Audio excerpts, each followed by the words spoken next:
Әрине біздің ең алғашқы тоқталатын кездесу отандасымыз Бекзат Алмахан өнер көрсететін 135 фунт салмақтағы, яғни 61 кг салмақтағы кездесу. Отандасымыздың қарсыласы дәл осы UFC 315 турнирі өтіп жатқан Канада елінің өкілі, UFC-да талай жылдан бері өнер көрсетіп келе жатқан, дәл қазіргі сәтте өзінің UFC-дағы екінші келісім шартында жүрген Бред Катона болмақ. Бас аяғы бұл жауынгер UFC-да 8 кездесу өткізген, яғни алғашқы келісім шарты бойынша бұл жауынгер 4 кездесу өткізіп, соның 2 кездесуінде жеңіске жетіп, екеуінде жеңіске ұшыраған. Ал дәл қазіргі екінші келісім шарты бойынша да бұл жауынгердің көрсеткіші дәл осындай, яғни 2 жеңіс және 2 жеңіліс қатарынан келе жатыр. Өзінің соңғы кездесуінде өткен жылдың қазан айында бұл жауынгер UFC-дағы жас жауынгерлердің бірі, хайптағы жауынгерлердің бірі бразилиялық жас жеткіншек Жан Мацумотоға жеңілген болатын. Бред Катона бас аяғы карьерасында 20 кездесу өткізіп болсақ, бұл жауынгер дәл қазіргі чемпион Мераб Двалишвилиге жеңілген атап өтейік. Сонымен қатар жоғарыда атап өткеніміздей, бұл жауынгер UFC-дағы хайптағы жауынгерлердің бірі Жан Мацумотоға да жеңіліс тапқанын білеміз, достар. For the winner by unanimous decision, and now the Ultimate Fighter featherweight winner, Brad Superman Katona. Ал отандасымыз Бекзат Алмаханға тоқталатын болсақ, Бекзат Алмахан UFC-дағы статистикалық көрсеткішке сенетін болсақ, бас аяғы карьерасында 13 кездесу өткізіп, оның 11-інде жеңіске жетіп, екеуінде жеңіліске ұшыраған. Біз білетіндей, Бекзат Алмахан қарсыластарының көбісін нокаутпен, болмаса техникалық нокаутпен жеңіп жүргенін білеміз.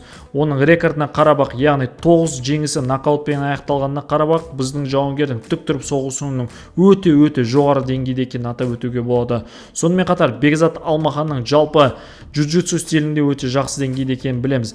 Бірақ біз білетіндей, Бекзат Алмахан өзінің өткен жылғы наурыз айында өткізген UFC-дағы дебюті барысында Умар Нурмагомедовке қарсы кездесуде небәрі 10 күндік қысқа мерзімде шыққан кездесуде өкінішке орай жеңіліс тапқанын білеміз. Бірақ та бұл әрине Бекзат Алмаханның өнеріне баға беретін кездесу емес деп ойлаймын. Өйткені біріншіден атап өткенде бұл кездесу өте қысқа мерзімде болды, және де Бекзат Алмаханның виза алу барысындағы мәселелерге байланысты Американың Лас-Вегас қаласына кездесу басталуына небәрі 4 күн қалғанда барғанын білеміз, достар. Және де тағы бір атап өтетін нәрсе, Бекзат Алмаханның жалпы 9 нокаутының 7-і бірінші раундта орын алған атап өтуге болады. Және де біз еске сала кететін нәрсе, дәл осы Умар Нурмагомедовтың карьерасына ең алғашқы UFC-дағы нокдауны дәл осы Бекзат Алмаханның қолымен жасалғандығын білеміз.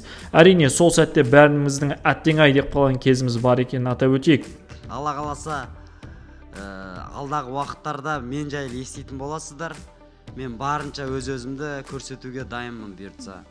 Әлі шуатам. Сарапшылардың ойы бойынша бұл кездесуде біздің отандасымыз фаворит болып отыр. Менің ойымша бұл кездесуде Бекзат Алмахан Бред Катонаны төрешілердің шешімімен жеңіске жетуі тиіс деп есептеймін.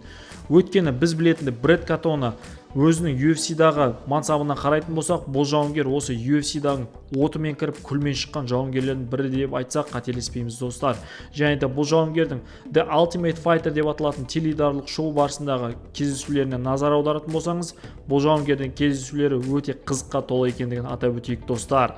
Мен мұнда жеңілу үшін келген жоқпын, мен UFC-ға. Мен мұнда тек қана жеңу үшін келем. Жеңілу ойымда да жоқ. Алла қаласа.